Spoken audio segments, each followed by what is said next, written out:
Okay, so this is your boy Mansa Mike, aka the Lord of the Range, and I'm back with another video. Today I'm going to be doing a quick review on the 2020 Camaro SS. That's right, the 2020 Camaro SS.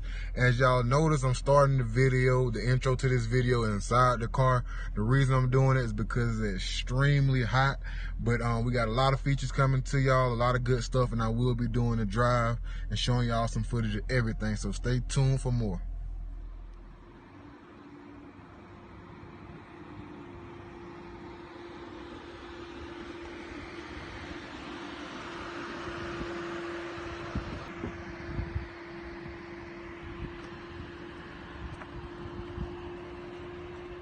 All right, so I want to show y'all some of these exterior features.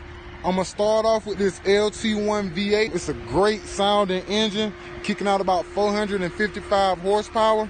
As you see, I do gotta speak over it. It's just due to the sound of it. When I get to drive it, y'all gonna see some of the power that this thing is kicking out. And as you see, this motor looks great.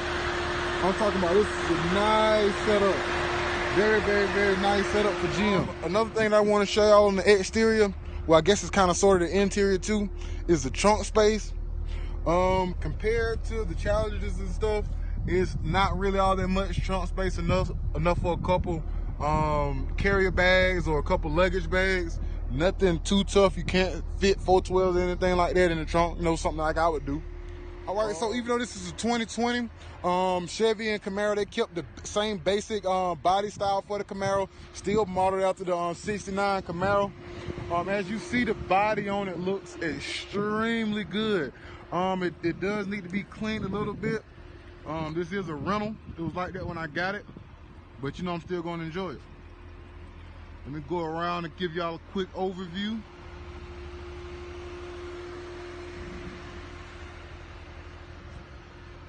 Got that thing looking real nice in the sun. I'm talking about it's looking gorgeous in the sun. And check out them rims on it. There's some 20-inch rims.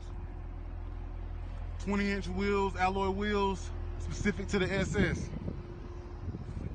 For the 2020, they made a couple changes to the backlight. Nothing too much different. It looks extremely nice, extremely nice. If you notice, you got your back-facing camera up here.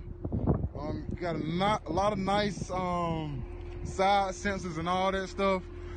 About to head back into the car for a second to show y'all a few more of the things I like, give y'all a little test drive, and let y'all see how these different driving modes go on the road. And like I said, I will be back at the end of the video to show y'all some of the major things that I do and don't like about the car. As far as the outside goes, I love everything about it. When we get into the inside, and I'll show y'all a little bit more detail on that in just a second. Let me close the door.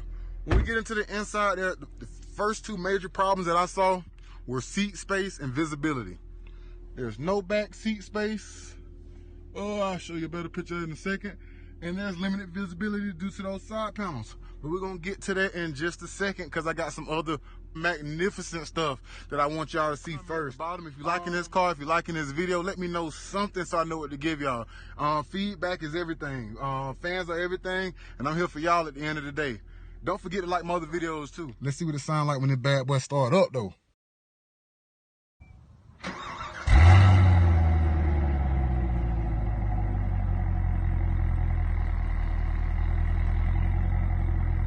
I don't know if y'all can hear that on here or not, but that V8 is sounding superb. I'm talking about this is way better than the V6 model they got.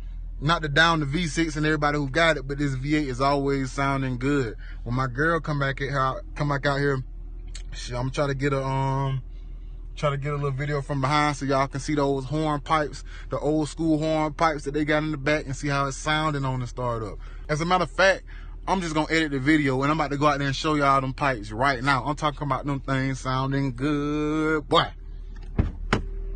I'm talking about it's the old school pipes, like back in the 60s. They just made them, upgraded them for the, you know, for the now. You got the dual exhaust on here. I don't know if it's X pipe or running straight back.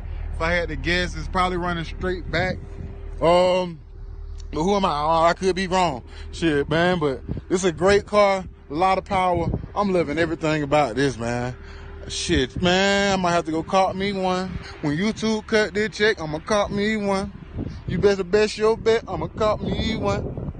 Yeah, I mean, overall, the interior, I mean, it's pretty good. I'm liking it. Okay, so one of the things I want to show y'all is this gauge cluster, as well as the driving modes right here.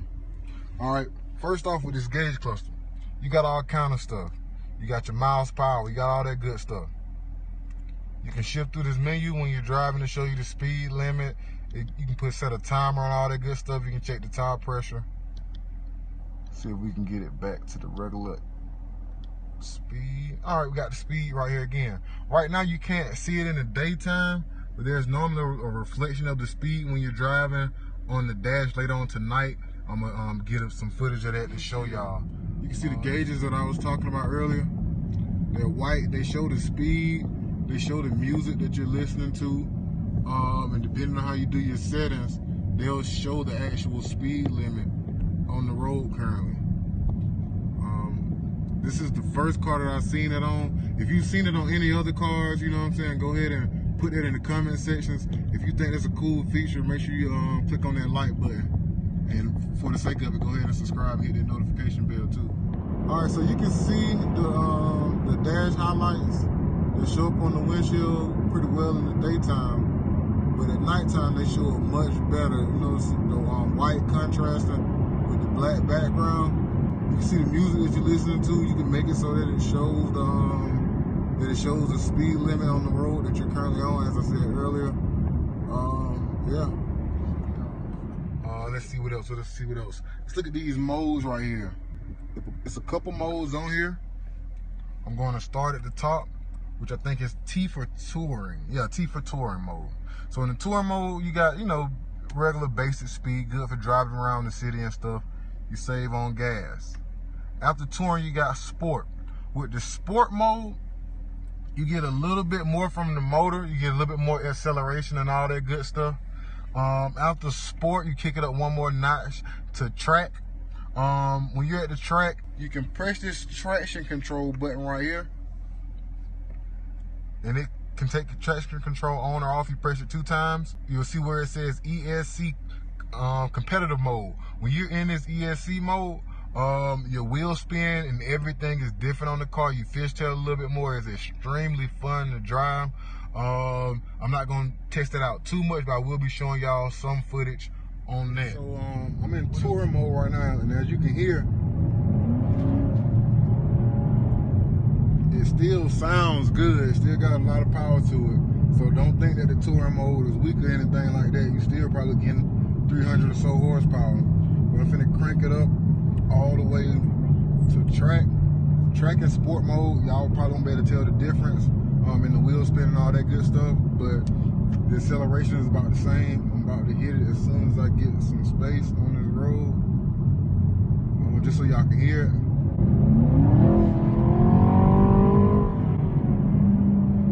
All right, so as you see, there's a big difference. It takes off a lot faster. Even the engine sounds a little different. I know the exhaust opens up a little bit more when you put it in sport and track mode. Let me see, let me check GPS, see how much further we got. I do want to hit it one good time up the road.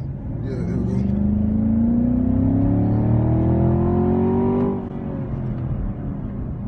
All right, and just off that in track mode, I mean, I know y'all couldn't feel it or hear it or anything, but I got a little bit of wheel spin off that just then.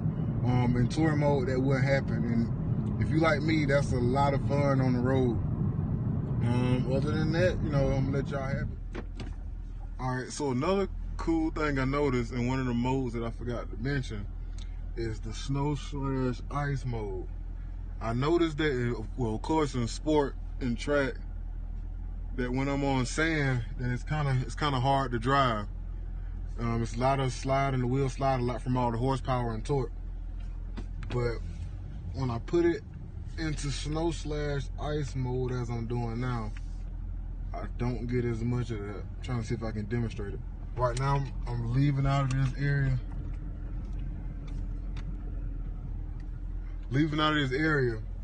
And it got a good little bit of dirt. I want to see how this snow and ice is going to help me as I'm leaving out. The snow and ice mode.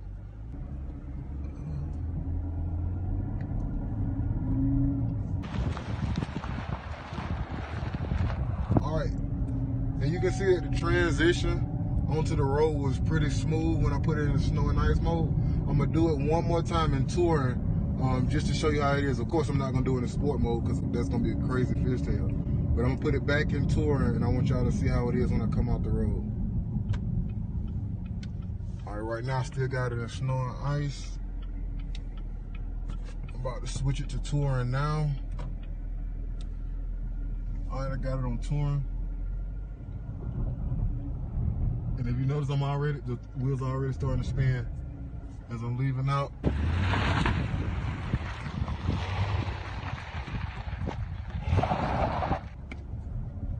Still spinning as I hit the road. None of that happened when I was in snow/ice mode. So the snow and ice mode is real good for, I guess, dirt roads and stuff like that. So that's another plus about the Camaro SS. What else before I get to the next thing? You got a nice head unit here. I'm not gonna get into all that stuff. Everybody's seen a head unit before. We got the Bose speakers in here. Everything sounds good. The bass and stuff sounds good. I'm not gonna turn it up right now because I know the quality is not gonna be good through this iPhone speaker that I'm recording on. We got the nice, you know, just basic stuff when it comes to the AC unit and stuff. I'm really liking these clusters and the way that they got them, ease of use. All right, so I was able to find very few flaws with the car. One of the only things that I really didn't like is the blind spots. Just like with the Challengers and Chargers and stuff, and the Mustangs, you still have those blind spots back here. If you look back, there's absolutely nothing that you can see for a good little section. So you gotta be super careful when you're driving this car, checking the mirrors and all that good stuff. Especially when you're in that track mode and you're enjoying yourself. As far as the interior and the size, the interior is nice.